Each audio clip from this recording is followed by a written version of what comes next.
प्रेम से बोलिए पवन सुत हनुमान जी की जय। जय श्री राम। मैं उन पवन पुत्र को नमन करती हूँ जो दुष्टों को भस्म करने के लिए अग्नि के समान हैं, जो अज्ञान रूपी अंधकार का नाश करने वाले हैं, जिनके हृदय में धनुष बाण धारण करने वाले प्रभु श्री राम निवास करते हैं। तो आइए सुनते हैं मंगलवार की बड़ी ही पावन व्रत कथा। जय श्री गणेश। व्यास जी ने कहा, एक बार नैमिषारण्य तीर्थ में 88,000 मुनि इकट्ठे होकर पुराणों के ज्ञाता श्री सूत जी से पूछने लगे, हे महामुनि, आपने हमें अनेक पुराणों की कथाएं सुनाई हैं। अब कृपया करके हमें ऐसा व्रत और कथा बताएं जिसके करने से और सुनने से संतान की प्राप्ति हो तथा मनुष्यों को रोग, शोक, अग्नि, सर्व दुख आदि का भय दूर हो, क्योंकि कलयुग में सभी जीवों की आयु बहुत कम है। फिर इस पर भी अगर उन्हें रोग, चिंता के कष्ट लगे रहेंगे तो फिर वे श्री हरि के चरणों में अपना ध्यान कैसे लगा सकेंगे। यह सुनकर श्री सूत जी बोले, हे मुनियों, आपने लोक कल्याण के लिए बहुत ही उत्तम बात पूछी है। एक बार युधिष्ठिर ने भगवान श्री कृष्ण से लोक कल्याण के लिए यही प्रश्न पूछा था। भगवान श्री कृष्ण और युधिष्ठिर महाराज का संवाद आपके सामने कहता हूँ, आप सभी एकाग्रचित होकर सुनो। हे मुनियों, एक समय पांडवों की सभा में श्री कृष्ण भगवान जी बैठे हुए थे। तब युधिष्ठिर महाराज ने भगवान श्री कृष्ण से पूछा, हे प्रभु, हे गोविंद, आपने मेरे लिए अनेकों कथाएं सुनाई हैं। आप कृपया करके आज ऐसा कोई व्रत या कथा सुनाएं जिसके करने से मनुष्य को रोग, चिंता का भय समाप्त हो जाए और उसको पुत्र की प्राप्ति हो। हे प्रभु, बिना पुत्र के जीवन व्यर्थ है। पुत्र के बिना मनुष्य नरकगामी होता है। पुत्र के बिना मनुष्य पितृ ऋण से छुटकारा नहीं पा सकता और ना ही उसका पुनर्ग नामक नरक से उद्धार हो सकता है। इसीलिए आप कृपया करके पुत्रदायक कोई व्रत बताएं। फिर भगवान श्री कृष्ण बोले, हे राजन, मैं एक प्राचीन इतिहास सुनाता हूँ, आप उसे ध्यान पूर्वक सुनो। कुंडलपुर नाम का एक नगर था। उसमें नंदा नामक एक ब्राह्मण रहता था। भगवान की कृपा से उसके पास सब कुछ था, फिर भी वह दुखी था। उसके दुखी होने का कारण यह था कि ब्राह्मण की जो पत्नी सुनंदा थी, उनके कोई संतान नहीं हुई। सुनंदा एक पतिव्रता स्त्री थी। वह भक्ति पूर्वक श्री हनुमान जी की आराधना करती थी। वह सदैव मंगलवार के दिन व्रत करके अंत में भोजन बनाकर हनुमान जी का भोग लगाने के बाद ही स्वयं भोजन करती थी। एक बार मंगलवार के दिन ब्राह्मणी घर के कामों की अधिकता के कारण हनुमान जी को भोग ना लगा सकी, तो इस पर उसे बड़ा दुख हुआ। उसने कुछ भी नहीं खाया और जब वह सोने लगी तब उसने अपने मन में प्रण किया कि अब तो अगले मंगलवार को ही हनुमान जी का भोग लगाकर वह अन्न जल ग्रहण करेगी। और ऐसा प्रण करके वह भूखी ही सो गई। हे प्रिय भक्तों, ब्राह्मणी सुनंदा प्रतिदिन भोजन बनाती, श्रद्धा पूर्वक पति को खिलाती, परंतु स्वयं भोजन नहीं करती और मन ही मन श्री हनुमान जी की आराधना करती थी। इसी प्रकार 6 दिन बीत गए और ब्राह्मणी सुनंदा अपने निश्चय के अनुसार भूखी प्यासी निराहार रही। अगले मंगलवार को ब्राह्मणी सुनंदा प्रातः काल ही बेहोश होकर गिर पड़ी। हे प्रिय भक्तों, ब्राह्मणी सुनंदा की इस असीम भक्ति के प्रभाव से श्री हनुमान जी बहुत प्रसन्न हुए और प्रकट होकर बोले, हे सुनंदा, मैं तेरी भक्ति से बहुत प्रसन्न हूँ। उठो और मुझसे कोई वर मांगो। सुनंदा अपने आराध्य देव श्री हनुमान जी को देखकर आनंद की अधिकता से विवल हो उठी और श्री हनुमान जी के चरणों में गिरकर बोली, हे प्रभु, मेरी कोई संतान नहीं है। कृपया करके मुझे संतान प्राप्ति का आशीर्वाद दें। आपकी बड़ी कृपा होगी। श्री महावीर जी बोले, तेरी इच्छा पूर्ण होगी। तेरे एक कन्या पैदा होगी। उसके अष्टांग प्रतिदिन सोना दिया करेंगे। इस प्रकार कहकर श्री महावीर जी अंतर ध्यान हो गए। ब्राह्मणी सुनंदा बहुत खुश हुई और सारा समाचार अपनी पति से कहा। ब्राह्मण देव कन्या का वरदान सुनकर कुछ दुखी तो हुए, परंतु सोना मिलने की बात सुनी तो बहुत खुश हुए। फिर उन्होंने मन में ही सोचा कि ऐसी कन्या के साथ तो मेरी निर्धनता भी समाप्त हो जाएगी। श्री हनुमान जी की कृपा से वह ब्राह्मणी गर्भवती हुई और 10वें महीने में उसे बहुत ही सुंदर पुत्री प्राप्त हुई। यह बच्ची अपने पिता के घर में ठीक उसी तरह से बढ़ने लगी जिस प्रकार शुक्ल पक्ष का चंद्रमा बढ़ता है। 10वें दिन ब्राह्मण ने उस बालिका का नामकरण संस्कार करवाया। उसके कुल पुरोहित ने उस बालिका का नाम रत्नावली रखा, क्योंकि यह कन्या सोना प्रदान किया करती थी। इस कन्या ने पूर्व जन्म में बड़े ही विधान से मंगल देव का व्रत किया था। रत्नावली का अष्टांग बहुत सा सोना देता था। उस सोने से नंदा ब्राह्मण बहुत ही धनवान हो गया। अब ब्राह्मणी भी बहुत अभिमान करने लगी थी। समय बीतता रहा। अब रत्नावली 10 वर्ष की हो चुकी थी। एक दिन जब ब्राह्मण बहुत खुश था, उस समय सुनंदा ने अपने पति से कहा, हे स्वामी, हमारी पुत्री रत्नावली विवाह के योग्य हो गई है। इसीलिए आप कोई सुंदर तथा योग्य वर देखकर इसका विवाह कर दें। यह सुनकर ब्राह्मण बोला कि अभी तो रत्नावली बहुत छोटी है। तब ब्राह्मणी बोली कि शास्त्रों की आज्ञा है कि कन्या 8वें वर्ष में गौरी, 9 वर्ष में रोहिणी, 10वें वर्ष में कन्या होती है और इसके बाद रजस्वला हो जाती है। गौरी के दान से पाताल लोक की प्राप्ति होती है, रोहिणी के दान से वैकुंठ लोक की प्राप्ति होती है और कन्या के दान से इंद्रलोक में सुखों की प्राप्ति होती है। हे स्वामी, अगर रजस्वला का दान किया जाता है तो घोर नरक की प्राप्ति होती है।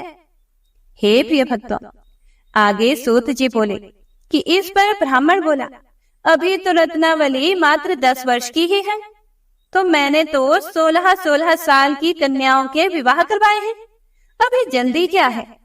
तब ब्राह्मणी सुनंदा बोली कि लगता है आपको तो लोभ अधिक हो गया है।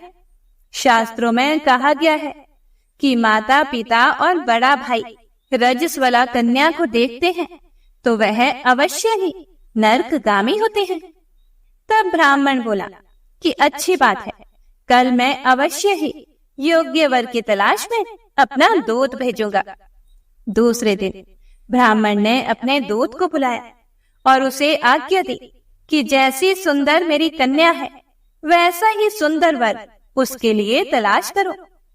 दूत अपने स्वामी की आज्ञा पाकर निकल पड़ा। पंबई नगर में उसने एक सुंदर लड़के को देखा। यह बालक एक ब्राह्मण परिवार का बहुत ही गुणवान पुत्र था।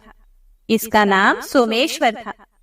दूत ने सुंदर व गुणवान ब्राह्मण पुत्र के बारे में अपने स्वामी को पूर्ण विवरण दिया। ब्राह्मण नंदा को भी सोमेश्वर अच्छा लगा और फिर शुभ मुहूर्त में विधि पूर्वक कन्यादान करके ब्राह्मण ब्राह्मणी संतुष्ट हुए। हे प्रिय भक्तों, परंतु ब्राह्मण के मन में तो लोभ समाया हुआ था। उसने कन्यादान तो कर दिया था, पर वह बहुत ही दुखी था। उसने सोचा कि रत्नावली तो अब चली जाएगी और मुझे इससे जो सोना मिलता था वह अब नहीं मिलेगा। मेरे पास जो धन था कुछ तो इसके विवाह में खर्च हो गया और जो शेष बचा है वह भी कुछ दिनों के बाद समाप्त हो जाएगा। मैंने तो इसका विवाह करके बहुत बड़ी भूल कर दी है। अब कोई ऐसा उपाय हो कि रत्नावली मेरे घर में ही बनी रहे, अपने ससुराल ना जाए।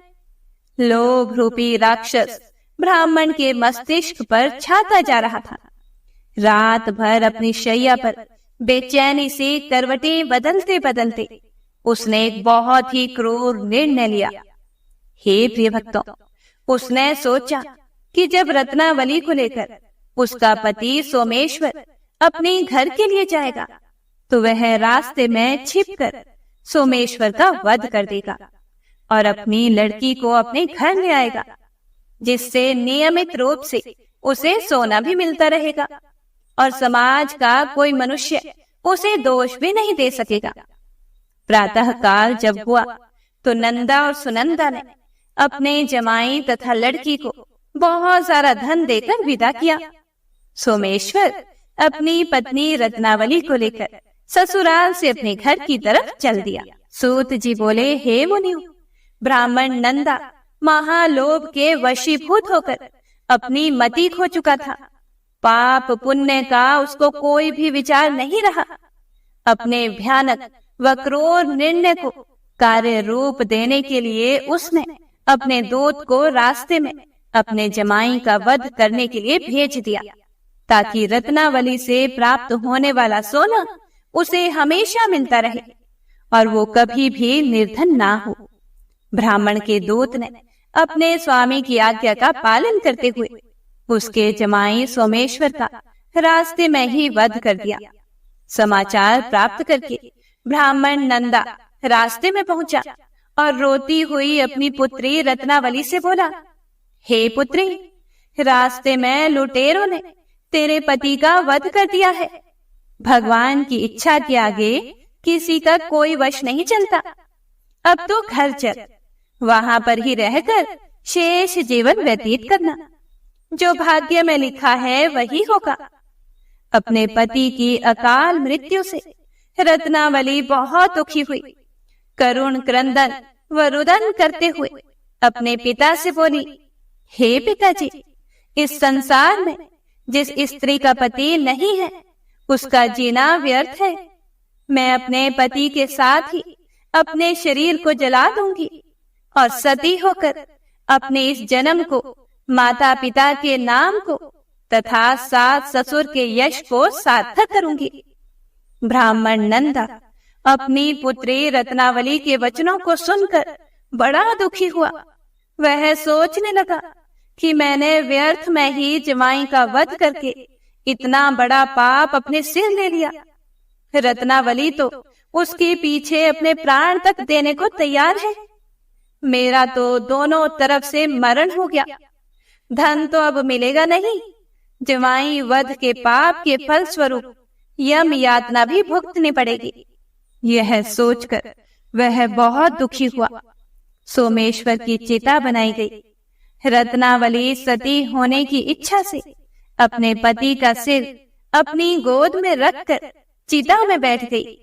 जैसे ही सोमेश्वर की चिता को अग्नि लगाई गई, वैसे ही प्रसन्न होकर मंगलदेव वहां प्रकट हुए और बोले, हे रत्नावली, मैं तेरी पति भक्ति से बहुत प्रसन्न हूं, तू वर मांग। रत्नावली ने अपने पति का जीवन दान मांगा। तब मंगलदेव बोले, हे रत्नावली, तेरा पति अजर अमर है, यह महाविद्वान भी होगा और इसके अतिरिक्त तेरी जो इच्छा हो वह वर मांगो। तब रत्नावली बोली, हे ग्रहों के स्वामी, यदि आप मुझ पर प्रसन्न हैं तो मुझे यह वरदान दीजिए कि जो भी मनुष्य मंगलवार के दिन प्रातःकाल लाल पुष्प, लाल चंदन से पूजा करके आपका स्मरण करे, उसको रोग व्याधि ना हो, स्वजनों का कभी वियोग ना हो, सर्प, अग्नि तथा शत्रुओं का भय ना रहे। जो स्त्री मंगलवार का व्रत करे वह कभी भी विधवा ना हो। हे प्रिय भक्तों, मंगलदेव ने यह सुनकर उसे तथास्तु कहकर वह अंतर ध्यान हो गए। सोमेश्वर मंगलदेव की कृपा से जीवित हो उठा। रत्नावली अपने पति को फिर से पाकर बहुत प्रसन्न हुई और मंगलदेव का व्रत प्रत्येक मंगलवार को करके व्रतराज और मंगलदेव की कृपा से इस लोक में सुख ऐश्वर्य को भोगते हुए अंत में अपने पति के साथ स्वर्ग लोक को गई। हे प्रिय भक्तों, व्यास जी मुनियों से बोले कि इस प्रकार जो भी स्त्री पुरुष विधिवत मंगलवार का व्रत करके व्रत कथा सुनते हैं, हनुमान जी उनके सभी कष्ट दूर करके घर में धन संपत्ति का भंडार भर देते हैं। शरीर के सभी रक्त विकार के रोग भी नष्ट हो जाते हैं। तो सभी प्रेम से बोलिए, मंगल देव भगवान की जय। जय श्री राम। हरे कृष्णा।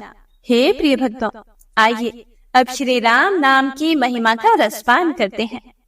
लंकापति रावण के वध के बाद जब अयोध्यापति प्रभु श्री राम की कीर्ति दूर दूर तक फैल रही थी और वह मर्यादा पुरुषोत्तम कहलाने लगे थे, तब एक दिन महादेव शिव की इच्छा भी मर्यादा पुरुषोत्तम श्री राम से मिलने की हुई।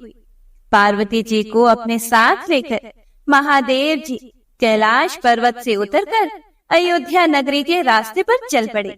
भगवान शिव और माता पार्वती को अयोध्या आया देखकर श्री सीताराम जी बहुत खुश हुए। माता जानकी ने उनका उचित आदर सत्कार किया और स्वयं भोजन बनाने के लिए रसोई में चली गई। इसी बीच भगवान शिव ने श्री राम जी से पूछा कि आपके सेवक हनुमान जी दिखाई नहीं पड़ रहे। फिर श्री राम जी बोले कि वे बगीचे में हैं। शिव जी ने श्री राम जी से बगीचे में जाने की अनुमति मांगी और पार्वती जी का हाथ थामकर वे बगीचे में आ गए। बगीचे की खूबसूरती देखकर उनका मन मोहित हो गया। आम के एक घने वृक्ष के नीचे हनुमान जी दिन दुनिया से बेखबर गहरी नींद में सोए हुए थे और एक लय में खर्राटे से राम नाम की ध्वनि उठ रही थी। चकित होकर शिव जी और माता पार्वती एक दूसरे की ओर देखने लगे। माता पार्वती मुस्कुरा कर उठी और वृक्ष की डालियों की ओर इशारा किया। राम नाम सुनकर पेड़ की डालियां भी झूमने लगी थी और इनके बीच से भी राम नाम उच्चारित हो रहा था। शिव जी इस राम नाम की धुन में मस्त मगन होकर खुद भी राम राम कहकर नाचने लगे। हे प्रिय भक्तों, माता पार्वती जी ने भी अपने पति का अनुसरण किया और अपने कोमल पांव थिरकाने लगी। शिव जी और पार्वती जी के नृत्य से ऐसी झनकार उठी कि स्वर्ग लोक के देवता गण भी आकर्षित होकर बगीचे में आ गए और राम नाम की धुन में सभी मस्त हो गए। माता जानकी भोजन तैयार करके प्रतीक्षारत थी, परंतु संध्या घिरने तक भी अतिथि नहीं पधारे। तब मैया सीता ने लक्ष्मण जी को बगीचे में भेजा। लक्ष्मण जी तो स्वयं को भी श्री राम का सेवक ही मानते थे, इसीलिए बगीचे में आकर जब उन्होंने धरती पर स्वर्ग का नजारा देखा तो खुद भी राम नाम की धुन में झूम उठे। महल में माता जानकी परेशान हो रही थी कि अभी तक भोजन ग्रहण करने के लिए कोई भी क्यों नहीं आया। उन्होंने श्री राम जी से कहा कि भोजन ठंडा हो रहा है, चलिए हम ही जाकर बगीचे में से सभी को ले आए। हे प्रिय भक्तों, जब सीता राम जी बगीचे में गए तो वहां राम नाम की धूम मची हुई थी। हनुमान जी गहरी नींद में सोए हुए थे और उनके खर्राटों से अभी तक राम नाम निकल रहा था। श्री सिया राम भाव विहल उठे। राम जी ने हनुमान जी को नींद से जगाया और प्रेम से उनकी तरफ निहारने लगे। हनुमान जी प्रभु को आया देखकर शीघ्रता से उठ खड़े हुए और नृत्य का समा भंग हो गया। शिव जी खुले कंठ से हनुमान जी की राम भक्ति की सराहना करने लगे। हनुमान जी संकुचाए लेकिन मन ही मन खुश हो रहे थे। श्री सिया राम ने भोजन करने का आग्रह भगवान शिव जी से किया। सभी लोग महल में भोजन करने के लिए चल पड़े। माता जानकी भोजन परोसने लगी। हनुमान जी को भी श्री राम जी ने पंक्ति में बैठने का आदेश दिया। हनुमान जी बैठ तो गए, परंतु आदत ऐसी थी कि राम जी के भोजन करने के बाद ही सभी लोग भोजन करते थे।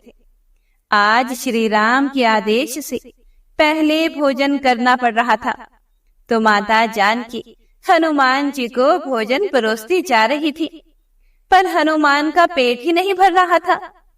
सीता जी कुछ समय तक तो उन्हें भोजन परोसती रही, फिर समझ गई कि इस तरह से तो हनुमान जी का पेट नहीं भरेगा। उन्होंने तुलसी के एक पत्ते पर राम नाम लिखा और भोजन के साथ हनुमान जी को परोस दिया।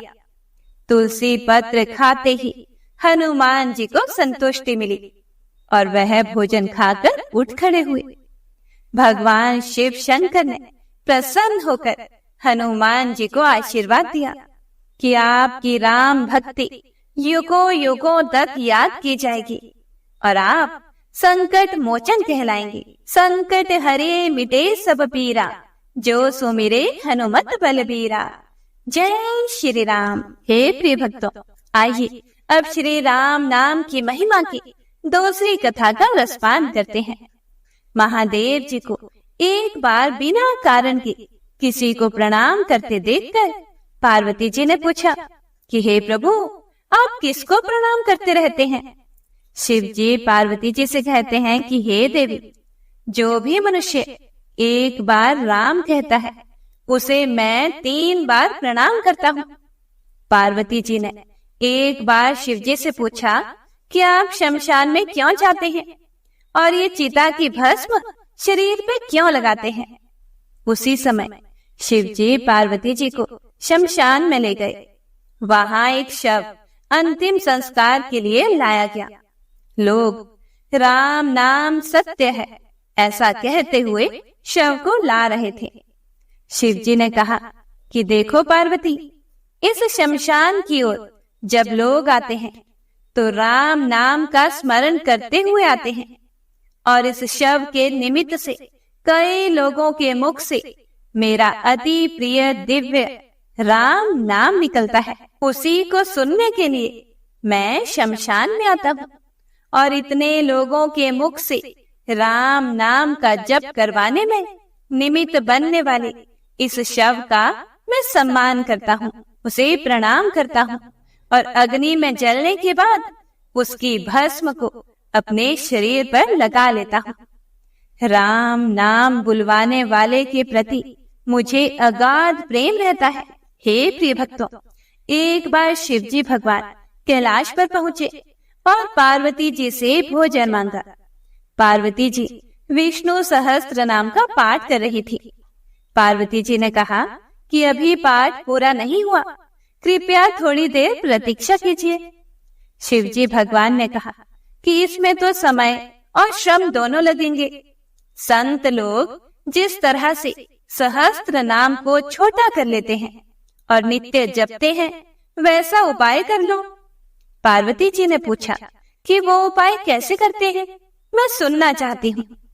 शिव जी भगवान बोले, केवल एक बार राम कह लो, तुम्हें सहस्त्र नाम भगवान के 1000 नाम लेने का फल मिल जाएगा। एक राम नाम 1000 दिव्य नामों के समान है। पार्वती जी ने फिर वैसा ही किया। श्री राम राम रामेति रमे रामे मनोरमे सहस्त्र नाम ततुल्यम राम नाम वरानने।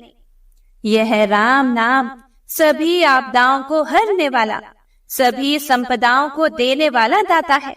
सारे संसार को विश्राम शांति प्रदान करने वाला है, इसीलिए मैं इसे बार बार प्रणाम करता हूँ। हे प्रिय भक्तों, भव सागर की सभी समस्याओं और दुख के बीजों को भूंज के रख देने वाला, अर्थात समूल नष्ट कर देने वाला, सुख संपत्तियों को अर्जित करने वाला, यम दूतों को भगाने वाला केवल राम नाम का जप है।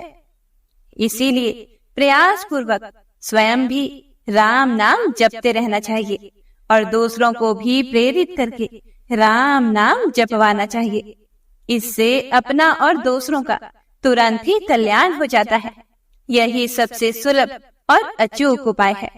इसीलिए हमारे देश में प्रणाम राम राम कहकर किया जाता है। तो सभी प्रेम से बोलिए जय श्री राम। हरे कृष्णा। हे प्रिय भक्तों, सूत जी बोले कि हे मुनियों, एक अन्य कथा के अनुसार एक नगर में एक वृद्धा निवास करती थी। उसके मंगलिया नाम का एक पुत्र था। वृद्धा की हनुमान जी पर गहरी आस्था थी। वह प्रत्येक मंगलवार को नियम पूर्वक व्रत रखकर हनुमान जी की आराधना करती थी। उस दिन वह ना तो घर को लीपती थी और ना ही मिट्टी खोदती थी। वृद्धा को व्रत करते हुए अनेक दिन बीत गए। एक बार हनुमान जी ने उसकी श्रद्धा की परीक्षा लेने की सोची। हनुमान जी साधु का वेश धारण करके वहां गए और पुकारने लगे, है कोई हनुमान भक्त जो हमारी इच्छा पूर्ण करे? साधु की पुकार को सुनकर वृद्धा बाहर आई और बोली, आज्ञा कीजिए महाराज। साधु वेशधारी हनुमान जी बोले कि मैं भूखा हूँ, भोजन करूंगा, तुम थोड़ी सी जमीन को लीप दो। वृद्धा दुविधा में पड़ गई, क्योंकि वह तो मंगलवार को जमीन को लीपती नहीं थी। इसीलिए अंततः हाथ जोड़कर वह बोली, हे महाराज, लीपने और मिट्टी खोदने के अतिरिक्त आप कोई दूसरी आज्ञा दें, मैं अवश्य ही उसे पूरा करूंगी। साधु ने 3 बार प्रतिज्ञा कराने के बाद कहा कि तू अपने बेटे को बुला, मैं उसकी पीठ पर आग जलाकर भोजन बनाऊंगा।